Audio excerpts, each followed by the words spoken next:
مرنے کے بعد اللہ کے پاس جانا ہے، بہتر ہے کہ مرنے سے پہلے اللہ کے قریب ہو جائے۔ تنگ دماغ لوگوں کے ساتھ مسئلہ یہ ہوتا ہے کہ ان کا منہ ہمیشہ کھلا رہتا ہے۔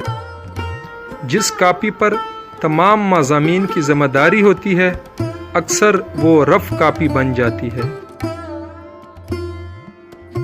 جیتنے کا مزہ تب آتا ہے جب ساری دنیا تمہارے ہارنے کا انتظار کر رہی ہو اور تمہارا رب تمہیں کامیاب۔ کتوں کے بھونکنے سے شیر خوفزدہ نہیں ہوتا۔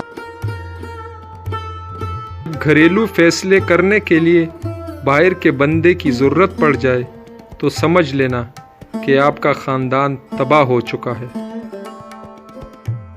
کوشش کریں کہ آپ کے الفاظ خاموشی توڑیں، لیکن کسی کا دل نہیں۔ لوگ دیکھتے ہی نہیں اور بول کر چلے جاتے ہیں، اس کے بعد سننے والا اٹھ کر کھڑا ہی نہیں ہو سکے۔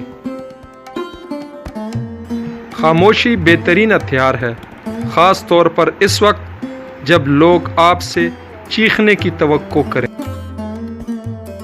احتیاط بہت ضروری ہے، چاہے آپ سڑک پار کر رہے ہوں یا اپنے